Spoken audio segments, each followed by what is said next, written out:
চোখের চাহনি বলে অনেক না বলা কথা।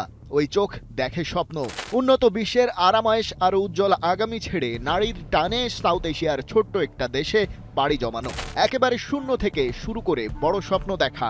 রোনান, ডেকলান কিংবা নওয়াজদের এই জেনারেশন লাল সবুজ জার্সিতেই ফিফা বিশ্বকাপ খেলার স্বপ্ন দেখে।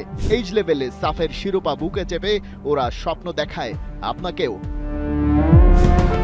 কিন্তু এই সাফল্যের সমীকরণ এতটা সহজ নয়। Planning to execution, desperate dream versus reality, সবকিছুকেই বাঁধতে হয় এক সুতোয়।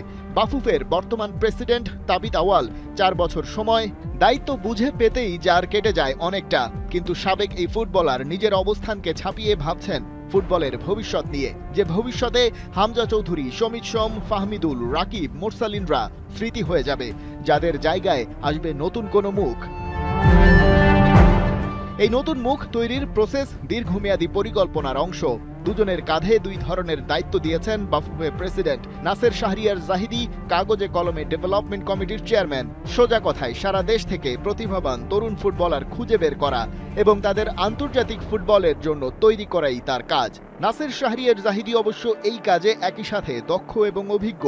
নিজের খরচে অনেক আগে থেকেই তিনি মেনটেন করছেন ক্লাস 1 ফুটবল একাডেমি। ঘ্রাণেই বুঝতে পারেন কোন দিকে বইছে তৃণমূল ফুটবলের হাওয়া, সময়ের দাবি কি চাইছে তারুণ্য।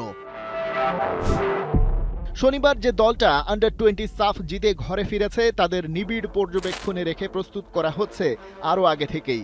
আর সাফ জিতেই তাদের দায়িত্ব ফুরিয়ে যায়নি মোটেও, বরং এবছরের আসল মিশনগুলো এখনও বাকি। এরপর জুলাই আগস্টে আন্ডার-17 সাফ, আগস্ট-সেপ্টেম্বর মিলিয়ে হবে এশিয়ান কাপ আন্ডার-20 কোয়ালিফায়ার, আর আন্ডার-17 এশিয়া কাপ বাছাই হবে নভেম্বরে। So the dream is developing big. Tabith আওয়ালের আরেক expert hand Fahad Karim. Outside of the map তার আছে স্ট্রং নেটওয়ার্ক, যেটা কাজে লাগিয়ে সারা বিশ্বে ছড়িয়ে থাকা প্রবাসী বাংলাদেশিদের মধ্যে করছেন scouting. Ibrahim Nawaz, Sullivan brothers কিংবা নারী ফুটবলে আনিকা রানিয়া সিদ্দিকী অথবা শাইলা মদিনার মতো খেলোয়াড়দের যে নাম শোনা যাচ্ছে, সবাই এখন আসছেন ফাহাদ করিমের চ্যানেলেই। এই প্রসেস চলছে ভবিষ্যৎ বাংলাদেশ ন্যাশনাল টিমের কথা বিবেচনায় রেখেই। স্কাউটিং চলছে, সেই সাথে বাফুফের তত্ত্বাবধানে হচ্ছে লোকাল রিক্রুটমেন্ট অ্যান্ড ডেভেলপমেন্টের কাজ। তাই সব ঠিক থাকলে এই রোনানরা একদিন হয়তো বাংলাদেশের পতাকাকে নিয়ে যাবেন অনেক ওপরে। সুলিভান ব্রাদার্সের নানি সেই দিনটি দেখতে পারবেন কিনা তা তো অনিশ্চিত, কিন্তু নাতিদের নিয়ে গর্বিত তিনি হবেনই। সেই বাংলাদেশের স্বপ্ন তাই কেবল রোনান নয়, দেখছে 16 কোটি মানুষের 32 কোটি চোখ।